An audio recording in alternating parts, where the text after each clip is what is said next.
What's up, you guys? Sean Ross Sapp here, managing editor of Fightful.com. September 11th, 2017, we have a Monday Night Raw to talk about. It was, well, the first 2.5 hours seemed like it maybe meant something. Outside of that, not so much. But they had quite the billing to live up to, given how extreme tomorrow's events will be between SmackDown Live, Mae Young Classic. A reminder, tomorrow's podcast goes live right after the Mae Young Classic. We'll be talking about those finals. But tonight, I am joined by Alex Pawlowski, associate editor of Fightful.com. Alex, how are you? Man, the Miz is in for a tough battle. These 4 hours of sleep a night thing it catches up with you after 7 months. Being a dad is hard. I don't ever want to find out. Never.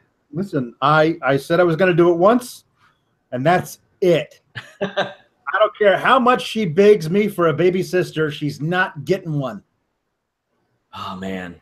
Guys, we want to encourage you to comment on YouTube as much as possible. Head over there. Let us know your thoughts on the show. Good, bad. Let us know your thoughts on us. We want to hear about it over at our YouTube. We're trying that out, seeing how much more interactive we can get. And, of course, you can find all these podcasts at Fightful.com and FightfulPods.com.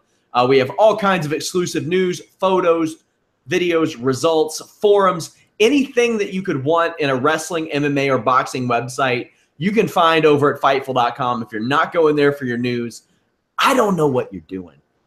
But definitely go over there, show that some love, and head over to the YouTube and just go crazy on the comments section. We want tons of them over there. We want to hear from you. We want questions from you about these segments as they go on. We will also answer those as well. And, of course, if this is your first time ever tuning into the Fightful podcast, thank you very much.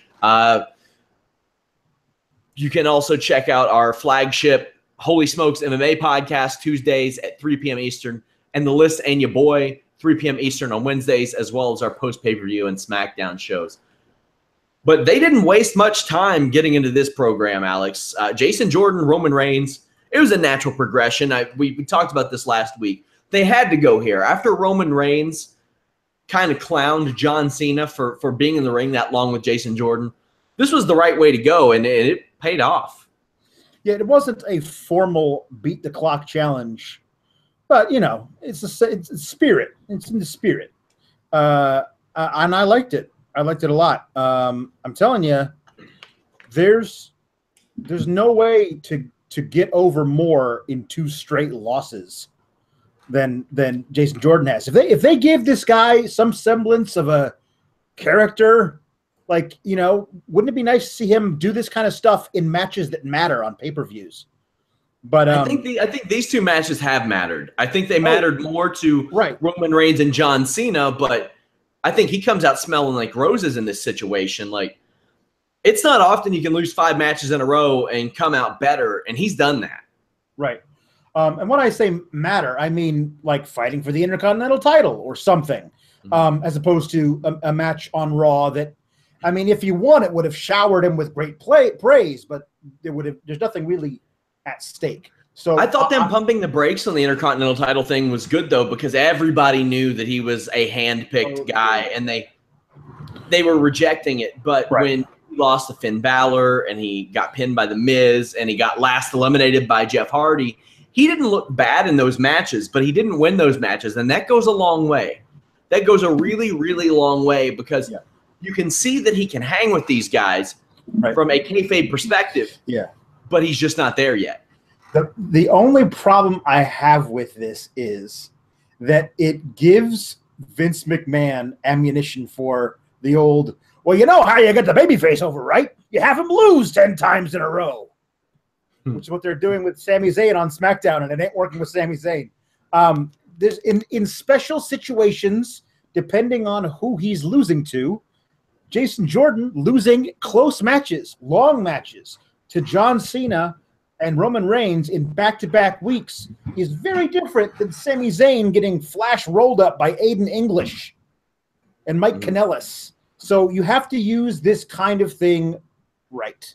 And you know, I'm cautiously optimistic is basically what I will say in these types of situations. But I like where this is going, and I love what Jason Jordan does in the ring.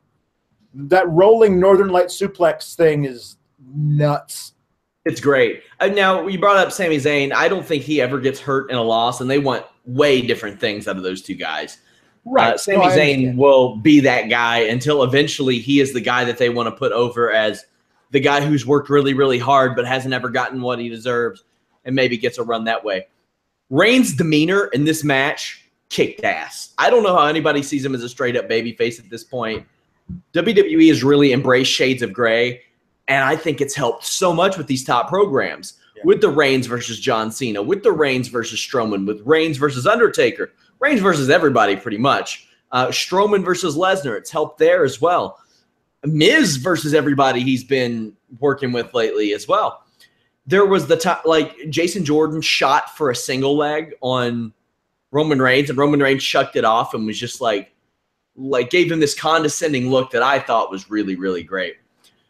Jordan connected with a great belly-to-belly suplex. Reigns answered with one of his own. Later on, Jordan hits a capture suplex, a Saito suplex, those rolling suplexes. Jordan is a really great contrast of styles that I love being thrown in with Cena and Reigns because you can see it on their face, you can see it in their work, like that they're up for the challenge. And Roman Reigns really, really was tonight. I thought he had the better of the two matches against Jason Jordan.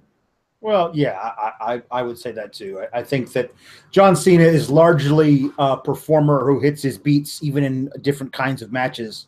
And Reigns for everything that, you know, people don't. I certainly have had my qualms with his character in the past. I've never said the guy was bad in the ring. So he's a good guy at doing all these things. He can really work really well alongside somebody like Jason Jordan. It's really fun to watch Roman Reigns get surprised by somebody in the ring.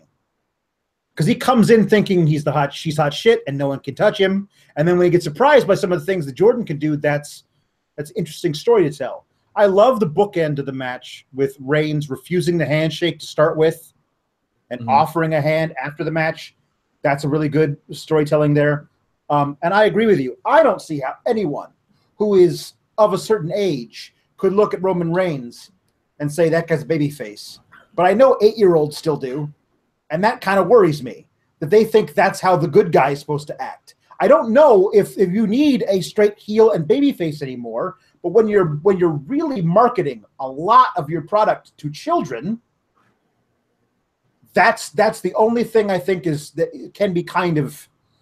I have a few things about that I'm not sure that I love, because I know that when I walk down the aisle at Target in WWE figures on the wall, and the people are buying them, all the kids want to be Roman Reigns, and if they want to be the guy who's too good to shake your hand, that's not really teaching them how to be sportsmanlike.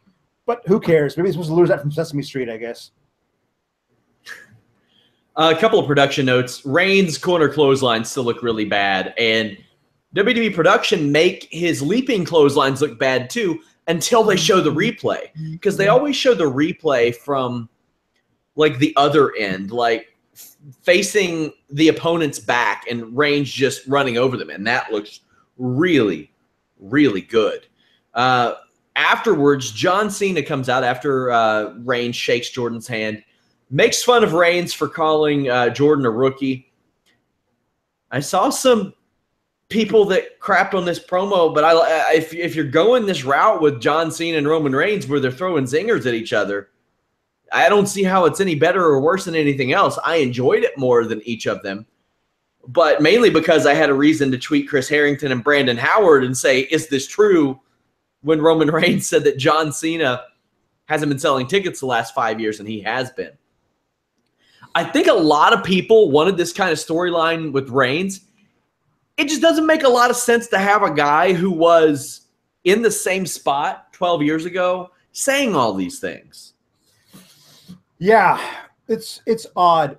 There seems to be a meta fatigue, like this whole we're gonna talk about your failed drug test because it's edgy. that we're bringing this up on TV. Well, that is part of it, man. That is part of it. That's what it gets over. What I'm saying is, I don't necessarily know how I feel about it, but I know how the people who are crapping on this feel, and they're like, okay, we get it.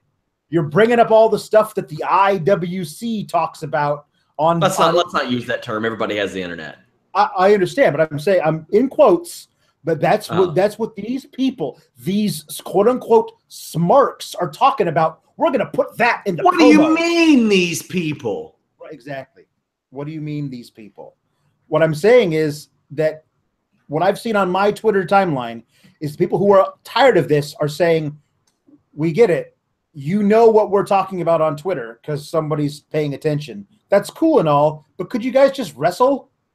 Like, and I guess I don't understand if you're talking about it this much on Twitter, don't you want to see that reflected in the promo? And if you don't, well, then don't talk about it that much. They won't be talking about it. For decades, we've been told that this is how two top guys, one may be afraid to lose his spot, act in response to such a thing. Right. They politic. The only difference is they're politicking on camera, and they're doing it in a manner. I don't think they're insulting the viewer's intelligence by saying this stuff, and I like that. Right. And I did a little piece for Fightful this weekend about how this kind of stuff would seem much more at home in the Attitude Era, like these jibes back and forth, and now after coming out of the PG era into this. It seems it's shocking to have these two guys who are super over, with a certain segment of the crowd as being baby faces. One guy calling each other a bitch, and the other guy, making comments about a zipper being down. It's all very different now than it. I like that. I like that. Now, I hated for a good period when I thought that TNA was legitimately the best programming on national television about a decade ago, as it pertains to pro wrestling. They had to dial it back in WWE. Once you've got women rubbing their buttholes in each other's faces and people getting doused with beer and people getting like a drunk man being thrown off of a Titantron and all this stuff. At what point, how can you get it? You got to dial it back. And that's what they did for nearly a decade. So now when you see this, it does have more of an edge to it. It does have more to it than usual, and it looked like Reigns and Cena really enjoyed throwing these zingers at each other. It looked like they loved it. They're loving it. The one comment I did see was, "You don't sell as many tickets as I do" is not an insult that makes me want to watch a wrestling match. And fine, okay, that's cool. And my whole thing is that I don't think I like this as much as you did, mainly because it's the third week in the row of this, and I kind of if their match at No Mercy had happened 6 days after the first one of these, I'd be all about it. But I know they're going to have another one next week, and it's just like, okay, I've seen all of these.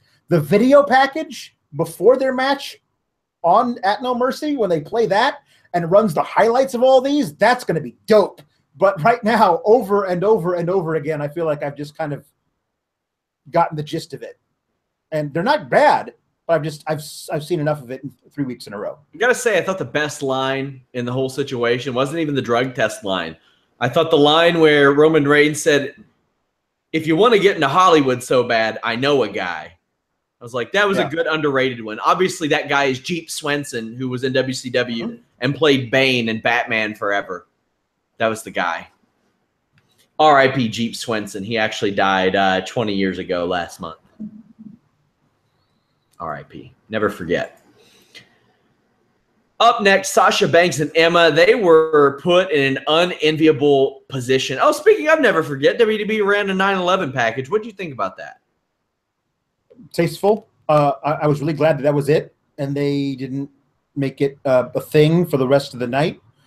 Because they easily could have. They put up all kinds of videos on their YouTube from the first show they did after 9/11 of like Booker T and Kurt Angle and people like talking to the camera and saying what it meant to them and all this kind of stuff. So that's all out there and kind of an interesting like walk down memory lane for that, but I was glad that they did it tastefully and then moved on. I honestly feared a John Cena rah-rah patriotism promo, but I was glad that they didn't make it into that. So, yeah, it was good. I liked it. I mean, they've done that thing where they portray like Vince as this American hero because he came out in a button-up shirt, short-sleeve shirt, and did that, and because they had the first assembly, and that was kind of cool. They did have like the first public assembly of that kind, but I thought it was very tasteful in the way that they handled it. Sasha and Emma, they were put in a tough spot after Raw came in that hot with that match and that promo, and they started off really fast. They let Nia come out with no leather on, Alex. They let Nia come out in her civvies, in her regular street clothes, and she looked great. Dressed like a human. She looked wonderful. Dressed like a human. Here's the thing. She was in a fashion show over the weekend. This woman is a former model, and the fact that they put her in this ridiculous, like, post-apocalyptic leather getup for her, like, she's not allowed to show any real figure or be sensual in any way when the rest of them are just dripping with it. It's nice for her to come out and just look like a regular woman. And she's even intimidating in that getup. So I liked that a lot. So over the last month, Emma has went from having her old theme to her new bad theme to her new less bad theme to no theme at all. So maybe they haven't exactly settled on that quite yet. Yeah, I guess not. We saw the return of the Emma sandwich. I was happy with that. Yes, but it hurts me in the heart as a guy who got to train under Billy Robinson to hear his double underhook suplex called as, oh! Yeah. It makes me real sad. This was a good short match. Emma loses. She was never given a chance on commentary or really anything, but I thought this was fine. This was a good, fast-paced match. They knew that they didn't have a lot of time. Yeah, there are two possible outcomes for the Fatal 4-Way on No Mercy. Either Emma takes the pin, or in a gigantic swerve, she somehow wins. Because she's being made out on commentary and in this match tapping out to clean to Sasha Banks to be like she doesn't really belong in this match anyway, which is maybe true, but it's certainly not true in reality. In kayfabe it might be, but they certainly do not take her as seriously as the other three women in this match. And my point is, if you're not going to take her seriously as a possibility to win the match, why is she in the match? Unless you're trying to swerve us that she has no chance and she somehow steals the pin and transitions it back to somebody else. Because I don't think they're going to give her a long women's title run. If she ever gets one, I don't think she will. Somebody I see getting a long women's title run is a lady named Asuka, Alex. Yeah. She's debuting on Raw. Poor SmackDown. Yeah, poor SmackDown, man. Listen, I don't understand what's up with SmackDown. With the women's division. Like, you have Natty as the champ, which is like the definition of a yawn. And, you know, you're doing this Naomi match tomorrow night, which I have high hopes for. It could be good.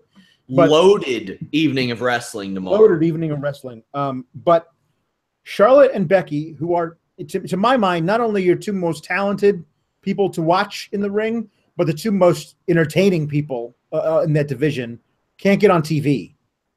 I was really hoping for an Asuka Becky Lynch program just because of the way Becky Lynch reacted to Asuka doing the disarmer at the most recent takeover match. I thought that could have been really fun. But my hope is that Asuka is continued to be booked as this unstoppable force. I want her to hold both belts at the same time. I want it to be like this she just goes from brand to brand, wreaking havoc. Like I don't want this thing. She comes in and whoops, roll up. Alexa Bliss has defeated Asuka. Like I don't need that. I want her to be as dominant on the main roster she was in NXT until it's time for her to lose in a really, really big spot. Yeah, I would agree. Obviously, we'll see what happens with the Mae Young Classic tomorrow night. You got Kairi Sane against Shayna Baszler. 4 Horsewomen implications, Ronda Rousey implications. We'll talk more about that tomorrow. Alexa and Nia are having a match next week. It will be their first outside of that DQ ending in June. So really, this is what WWE does, though. They have first time evers and they end in DQs and stuff, and then they can't go back to that. You know. Yeah. But hey, Asuka is going to help out that division. There are a lot of women that I have no clue what they're doing with, and SmackDown already has too little time and too many people to get on the show as is. But there's like last year when everybody thought that their women's division was going to struggle, it didn't. It exceeded expectations and over-delivered, and now it's really hurting. Yeah. Now it needs something. Charlotte's nowhere to be found. Becky nowhere to be found. And it's kind of hurt things.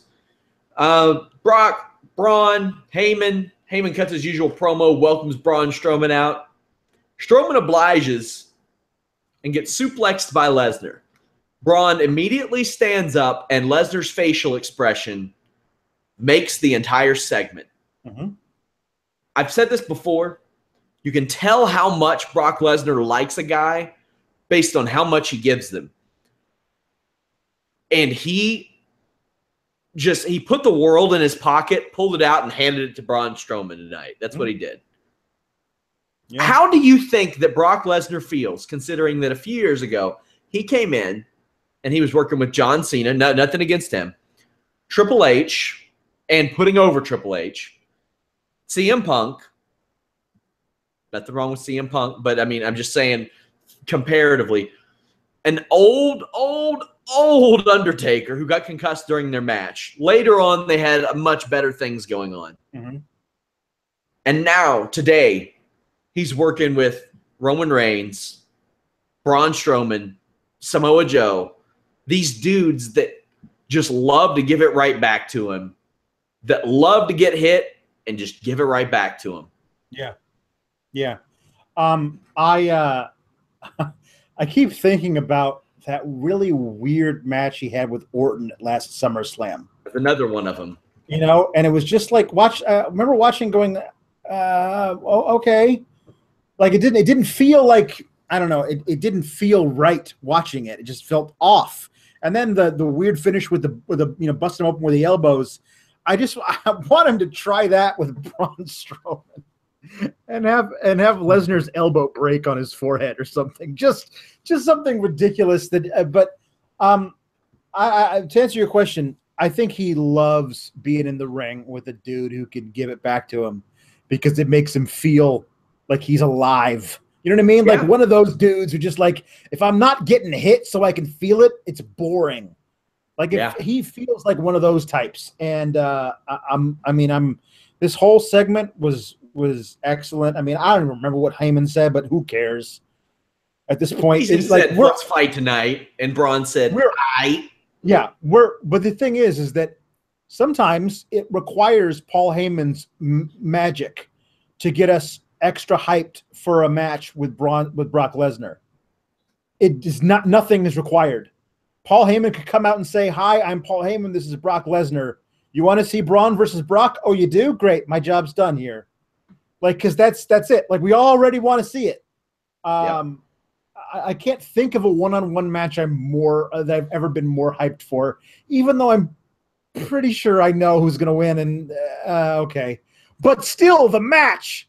I can't wait for what they're going to do in this match because you got Braun no-selling a German suplex, and that was great. That was a great moment, all-time classic. Loved it. A lot of people don't like the no-sells. I think when it's done with a guy like Braun Strowman or it's done with a guy like The Undertaker, it fits. It doesn't always have to be a giant, big dude. Right. Maybe just a dude you look at and you're like, he could cast a spell on me. Yeah. Or he could break me in half and make liquid fall out of my ass and make me think he casted a spell on me. So he fits that bill. Another thing I like about Braun Strowman, the running power slam, the choke slam, the reverse choke slam, the basically standing arm triangle. He's gotten all those moves over, Yeah. like whether he uses them as a finish or he just beats a guy up with them. Yeah. That's smart. One thing that I honestly thought for a second that they might have done is, Big Show now out with the hip surgery they announced today. He already needed it before the match last week, but they're blaming that match and the post-match attack for the hip surgery. I thought when he gave Brock the choke slam, I was like, are they passing that torch over to Braun? That's what they did. Because I'd love the idea. Oh, no, sorry. I meant to bring this up. I was told in the middle of last week that was kind of a Big Show swan song. I didn't know he was going to have surgery, but they said that was kind of his swan song because they don't know if he would even be able to be back before his contract is up. Right. Which is up before WrestleMania next year. Yeah. And they said, well, did you see the way that he was written off TV? And I was like, well, what do you mean? And you go back and you think of his first WWE appearance. Yeah. It was him throwing a guy through a cage. Yeah. Like that was, I think it was kind of poetic the way that they ended things with Big Show. In arguably one of the best matches he's ever had in his entire life. Yep. At 40-something years old. Yeah. It was beautiful. And if this is the end of the Big Show, I think that we'll never see him again? No, absolutely not. I don't think that's the case. No. He'll show up and choke slam a guy. Like I've said before, you give me a Kane and Big Show as the modern day APA where they just show up and double choke slam and act. It's getting old. Yeah. I'll eat it up. But we've not seen Kane all year either. No. That's going to be a weird thing to come to grips with. It won't be hard to come to grips with it. No. But, I mean, the guys have been there for 20 years in this scene. It's weird. You had this monumental retirement of The Undertaker at WrestleMania. And meanwhile, Kane, who, is a former WWE champion, has a storied, long history with the company. I'm going to go run for mayor. We haven't seen him since, Survivor Series time of last year. There was no send-off for him at all. He was just injured, then never came back. And he's running for mayor. And if he wins, I don't think he's ever coming back. So it was weird to never have one last moment with him and The Undertaker. I guess they had that one weird one when Undertaker came back for Survivor Series and said, SmackDown is my home. And that's why when I come back, I'm moving to Raw, or whatever he said. But there's nothing there. And then Big Show, not a retirement match, just a retirement moment. It would be cool to see all three of those dudes in the ring choke slamming people one last time. If there's a heel upstart, three-man band of three guys. Yeah, exactly. That would mean a lot more today than it would have a few years ago. Yeah. Yeah, it would. What is it? Did they do that at Raw 1000? Was that three-man band? Yeah, it might have been. I don't know. Raw 1000 was just about punishing younger acts with older. Oh, come on now. That Heath Slater stuff that he was doing, that was awesome. That was great. I would love to see a James Ellsworth open challenge that resulted in him just getting his ass kicked all the time. You see the type of shape Razor Ramon's in. Scott Hall, you bring Razor Ramon out there with the music and the old gear, and he hits the razor's edge on James Ellsworth because he can get him up. Right. James Ellsworth, I don't have a problem with James Ellsworth getting buried like that. It's the other guys that I have a problem with getting buried like that. I don't have a problem anymore. If they make the best of it, I don't have a problem with anybody doing it because we saw what happened in Jinder Mahal and Drew McIntyre. That's true. And honestly, last year outside of the Nexus was the best Heath Slater's run has ever been. Yeah. Which, that's kind of a shame that, he's not being used at all, but oh well. Bray Wyatt appears on the screen, cuts a promo in Goldust. All of his promos are, you ain't what you say you are, man. So Goldust turned heel on R-Truth. And then he had weeks and weeks and weeks and months of promos where he was sitting in a director's chair with his back to the audience and turned over his shoulder to talk to us about the golden age and stuff. And then he fought R-Truth a couple of times. And then he said he was going to have the next chapter of the golden era at SummerSlam, and that never happened, and now he's a babyface again. And I just want to know what the hell's going on. Like, this was just, I was so psyched for heel Goldust singles run, and now he's a dude getting his face paint wiped off. Yeah, we ain't getting that. He missed a boot by a mile, and Bray sold it anyway. And then he almost kills Wyatt with a somersault senton off the apron. That's got to be his version of the Big Show elbow drop. I don't remember the last time I saw a Goldust somersault senton. That was fun. I tweeted, if you asked Goldust to do the Joey Janela Leo Rush spot, he'd find a way to get it done. Yeah, he would. I would be super into a Bray Wyatt versus Goldust program that led to Bray Wyatt and Goldust like coming to an understanding and becoming weird, creepy heels together. Like a modern day Wyatt family. I would be okay with that. Like they're never, ever going to do that, right? And they didn't. It was a one-off thing where Bray Wyatt got to be mean to Goldust. I just want to say, how funny is it that of all the members of Wyatt family, Braun Strowman was the one. That's Eric Rowan and Luke Harper can't get on TV, and Bray Eric Wyatt Rowan has improved a lot too. He has. Yeah, and a lot better. Luke Harper was wrestling for a shot at the WWE title at WrestleMania, and he's absent. Oh yeah, absent. Yep. Well, Goldust didn't get it done in this match. He lost, got his face paint wiped off. I thought that was kind of clever to put Wyatt in there and just say, he's just a man, yada, yada. Finn Balor. They're promoting this match as man to man. Like, does Finn have to, like, leave the lights on and shit in this match? I love it. Like, you're not allowed to use the projector, Bray. Yeah. Not in this match. No worms. Remember last month when it was the Eater of Worlds versus the Demon? Well, this month we're pulling out all the stops, and it's a guy versus a dude. Okay. Much better. Balor makes the save. Cesaro and Sheamus cut a promo backstage. I don't know how I felt about it. They said some stuff. I don't know, man. And the Good Brothers would be much better served as baby faces or heels with Balor or something. And I've said this a million times. You got to rehabilitate these guys, and it's not tough to do. It's 3 or 4 weeks. They run into an authority figure or Finn Balor and say, what the hell's going on with you? You're being paid a lot of money, and you suck. Then you have them beat all the lower-level teams like Miz Taraj or Heath Slater and Rhino, Titus Worldwide, whatever. Then you probably give them a good win against the Hardys, and they're back. They're established again, at least better than they are now. Kurt Angle books an 8-man tag main event. Hardy Boys join Ambrose and Rollins. We'll talk about that later, even though I don't know why. What else we got here? Elias performs a song. I do want to say one thing, that Sheamus's aviator sunglasses are fantastic, and make me think of Top Gun and the volleyball scene in Top Gun. And now I just want to see a Sheamus and Cesaro versus Ambrose and Rollins playing beach volleyball in slow motion while Playing with the Boys plays in the background of the soundtrack. Because Elias performs a song. He's becoming quite the guitarist.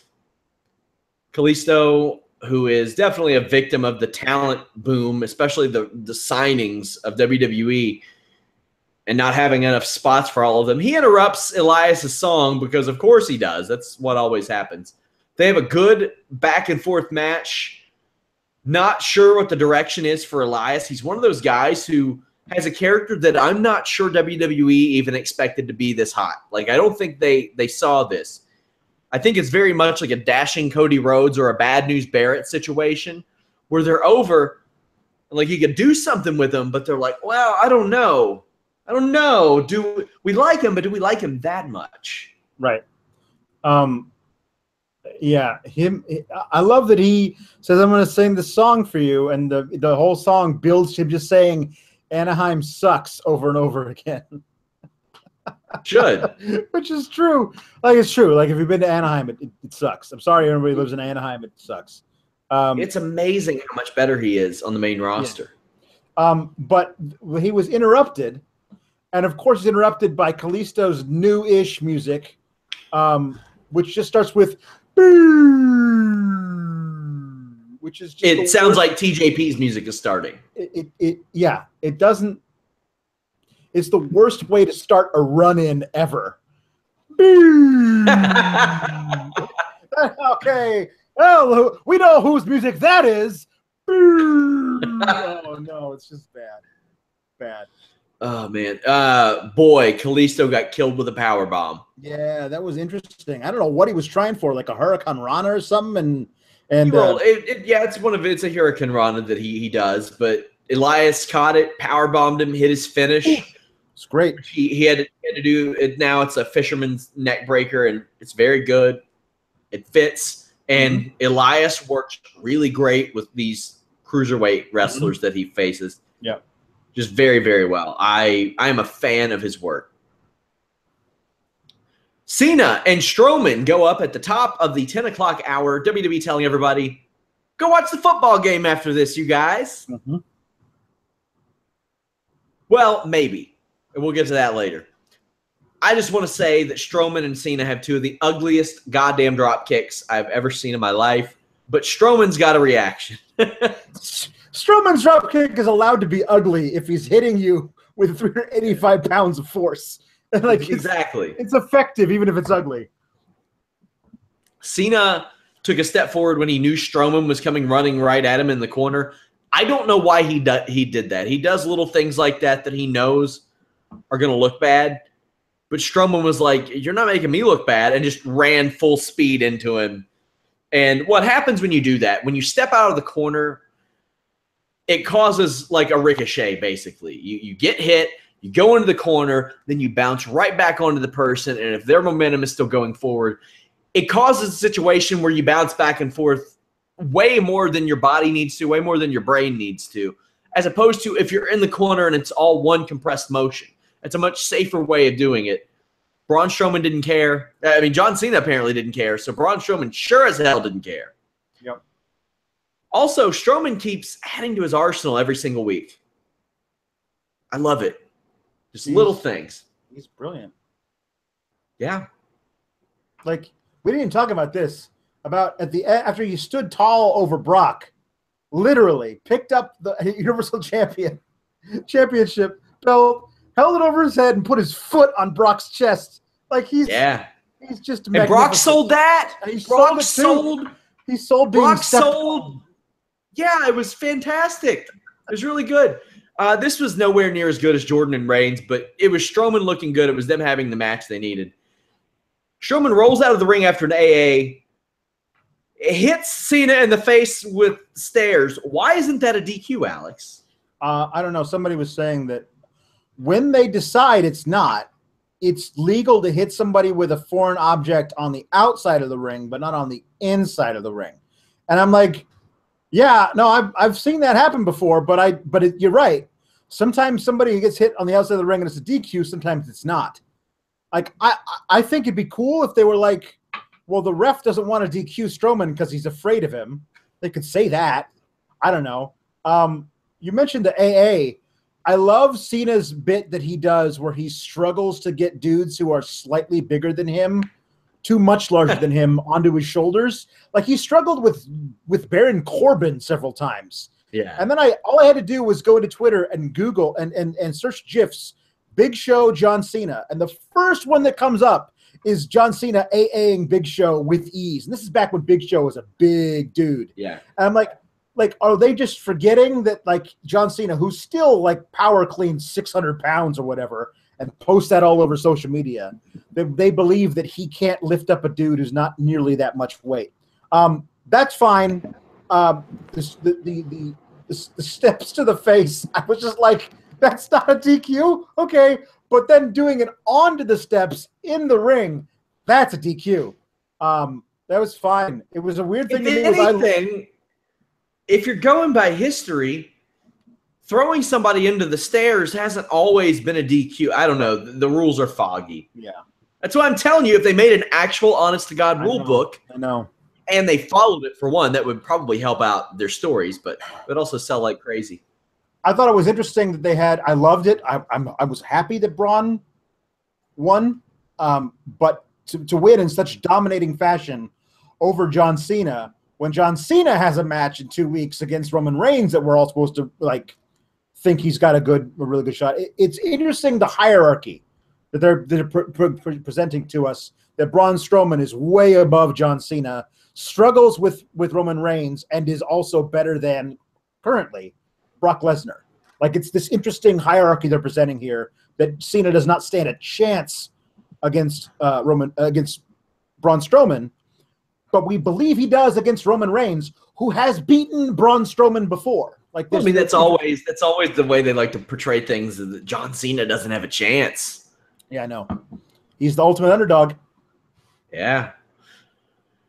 Enzo Amore defeated The Miz with The Miz Taraj via DQ, but there was nothing victorious about this entire situation for Enzo Amore. Miz comes out for Miz TV and announces that he and Maurice are having a child. Congratulations to them. That's cool. You know what? Yeah. He's the type of guy that I'm sure will want his kid to be a pro wrestler. Yes. He certainly wouldn't actively discourage it. Yeah. Like a lot of these guys. I thought it was really, really, honestly sweet the way that they announced it. Like, we wanted to do it with you guys because we met here in front of the WWE Universe, really, and we wanted to share this moment with all of you, which is a really sweet and babyface thing. And then he's gives. Alex, I didn't see one damn heel thing out of this entire segment from The Miz. No, none. Like, he's totally gotten over with the crowd, and they're just letting him go. Like, fine. Sorry, you trash my wife and baby mama, and my goons beat you up. That's on you, homeboy. Yeah. Sorry. Yeah. Sorry. I mean, but okay, so I thought it was great. The crowd reacted very respectfully. I thought that was good. Well, for a while they did. Well, Enzo comes out, and Miz goes off on him for getting kicked off of buses, out of the locker room, and you did have those same people. Oh, they want to be edgy. No, this is good shit. People know about it. Yeah. People know about it. It's being talked about in every interview in which has anything to do with Enzo Amore. It's being talked about on WWE programming elsewhere, and Miz goes off on him, and he doesn't bury Enzo Amore. Miz very much like, I'm going to ask about it, and I guarantee you, this is a guarantee from your boy. Somebody's going to be like, yeah, they sent him out there to have the Ric Flair Carlito talk. That's what they did. Because, boy, did Miz crap on him. But didn't crap on him by burying him. He's like, I see a lot in you. But there was nowhere else for you to go. That's why you're on 205 Live. And in this place where there's nowhere else for you to go, you have to keep up with Neville. Good luck. Yeah. Yeah. He was telling truths. Like, that was just basically, this whole thing was him telling truths. And what I loved about it was that it was The Miz who knows of what he speaks.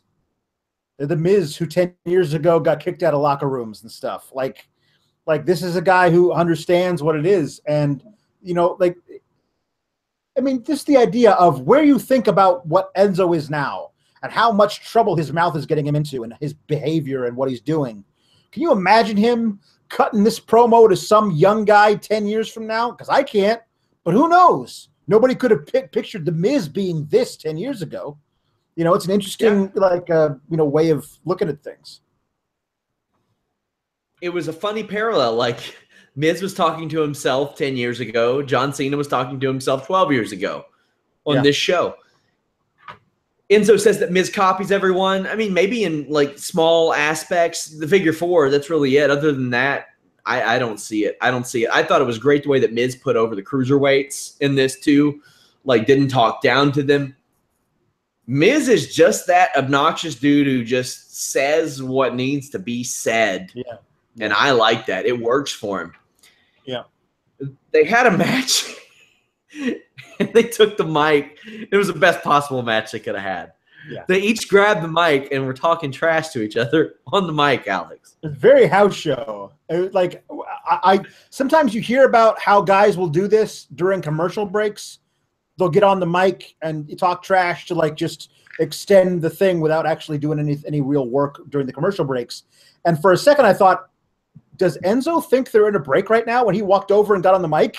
Like, did he think the commercial's still going? And so I thought this was all very interesting to allow them to continue this war of words throughout the match. And of course, you know, Enzo takes things one step too far. And, you know, does the question you should be asking is you should be asking your baby, who's your daddy? And again, pot calling kettle black. Anyone's going to be talking about cheating, it's going to be Enzo, really? So there was that. Oh, God. But the problem with this whole thing is that he gets the crowd chanting to Miz, who's your daddy? And, like, when I say, like, I'm watching this thing and I'm going, there's no way Miz is not the babyface in this promo. And yet the crowd has decided, no. Enzo's the guy we like. We like him. We're going to chant the thing that he says. And, well, then, okay, now I've lost faith in you, crowd. You can't discern who the good guy is in this feud? The dude who just comes out throwing out.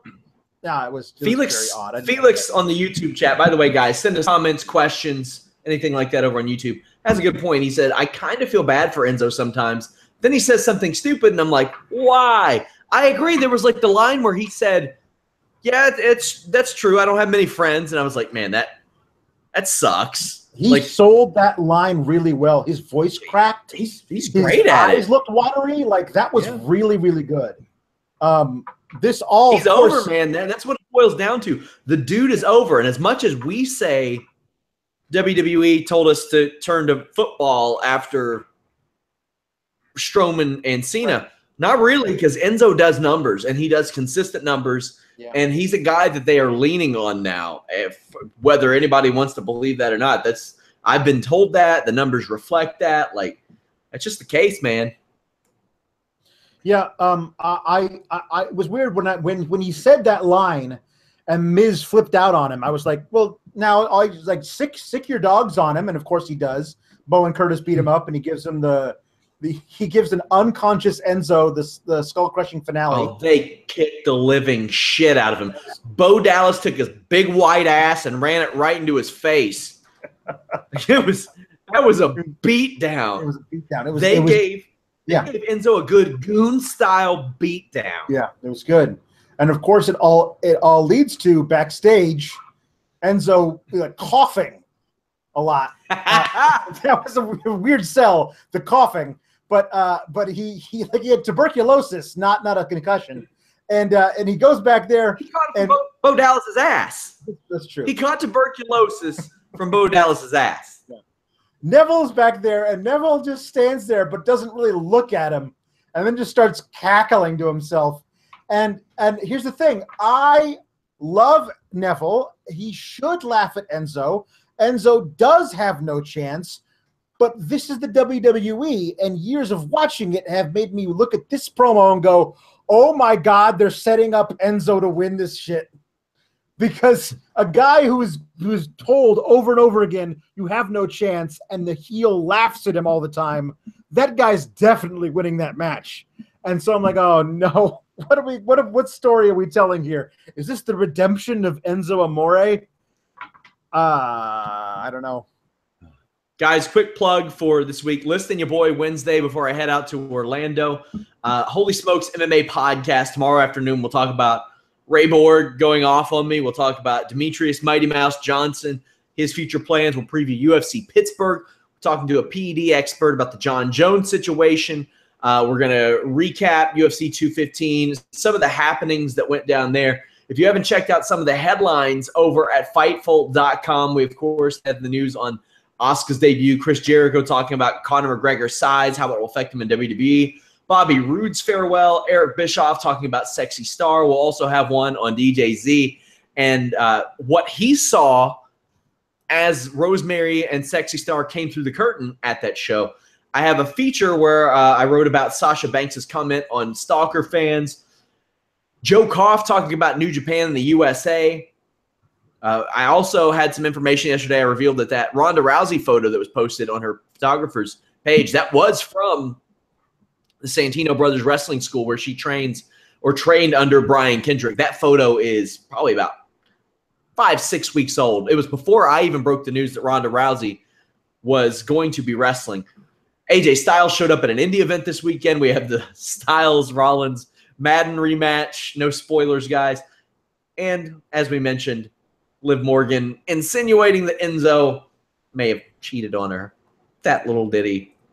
All that and more at Fightful.com.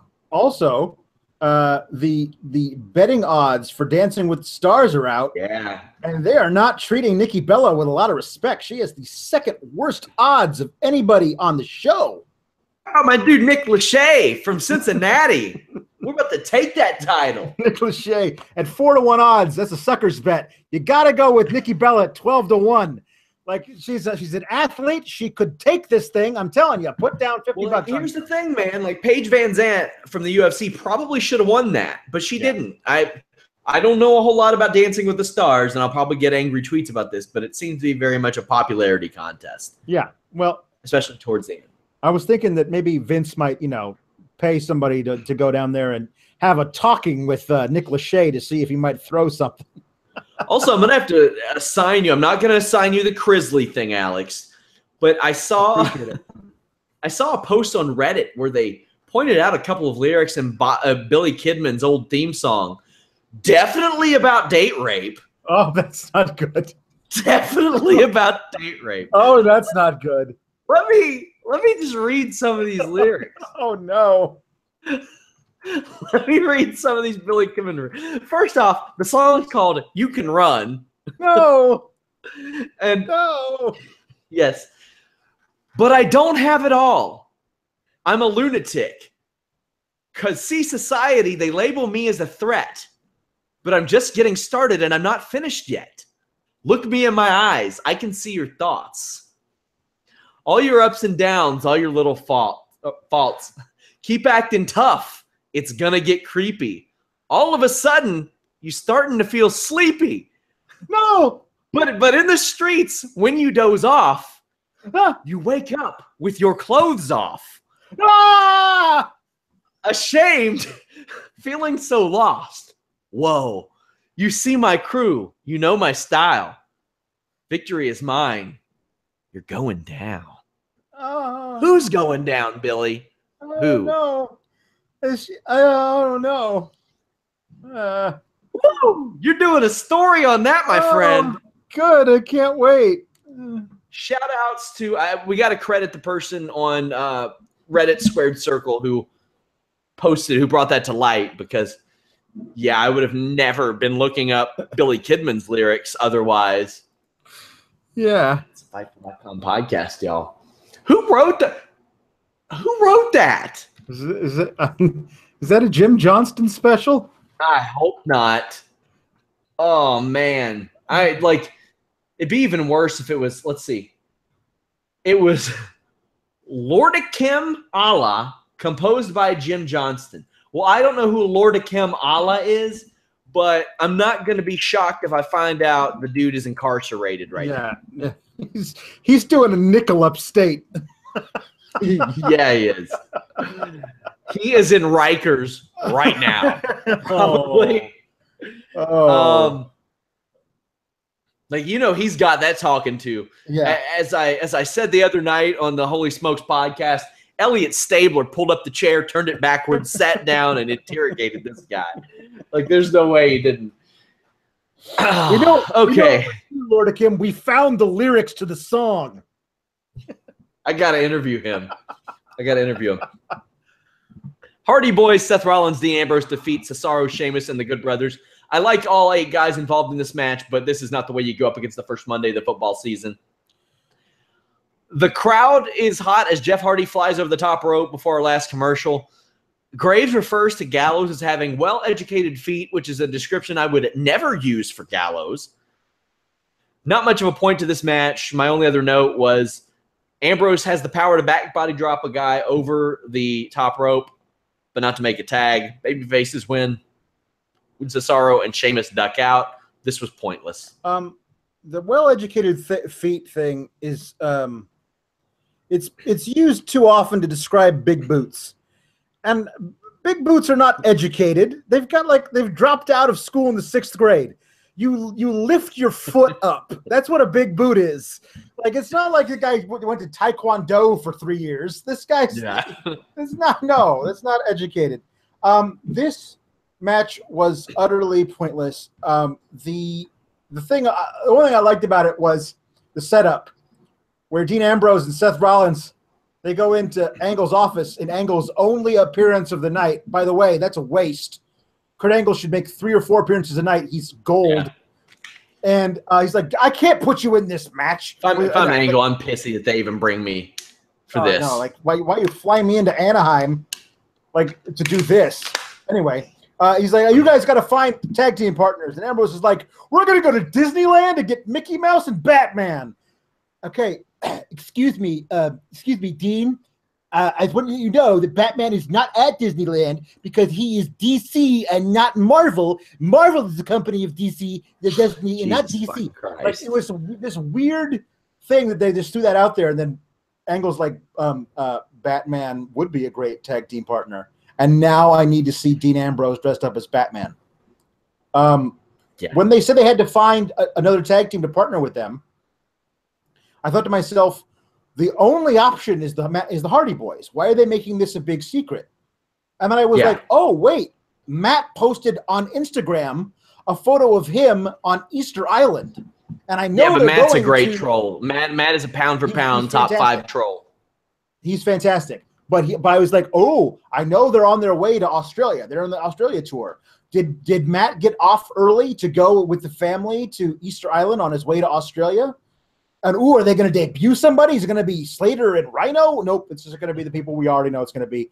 Because the tag division on Raw consists of 4 teams, and that's it.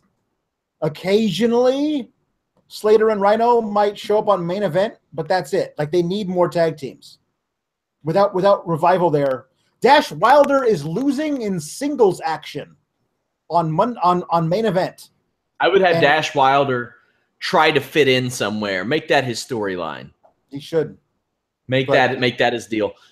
You guys can fit in with us by wearing the Fightful t-shirt from ProWrestlingTees.com/Fightful. Head over there. Hey, if you want to buy a catch wrestling shirt tomorrow after you see Shayna Baszler doing some catch wrestling, ProWrestlingTees.com/Sean Ross Sapp.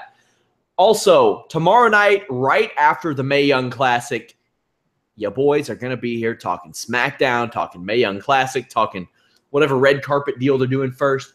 But I want you all to head over to Fightful.com, register. It's absolutely free, and you get access to those forums. We want to talk to you guys. We want to interact with you guys.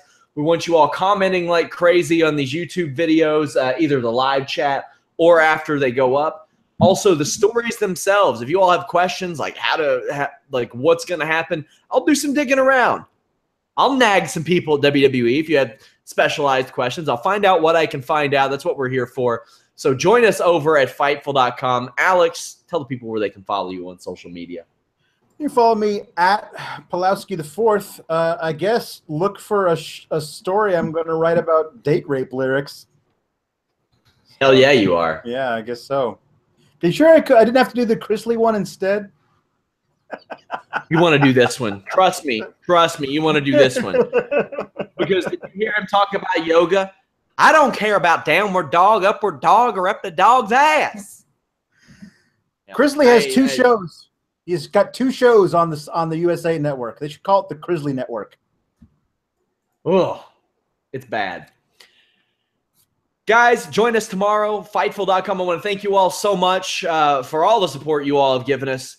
Millions and millions of downloads on the Fightful.com podcast through our first, 14 months. So I want to thank you for that. We hit a milestone this week. So, again, much appreciated, guys. Follow me at Sean Ross Sapp. Follow us at Fightful Online. And, of course, visit Fightful.com. Come over there. Take part in the live discussions. We want to hear from you on the forums, live discussion, and the stories. Until next time, guys, we're out.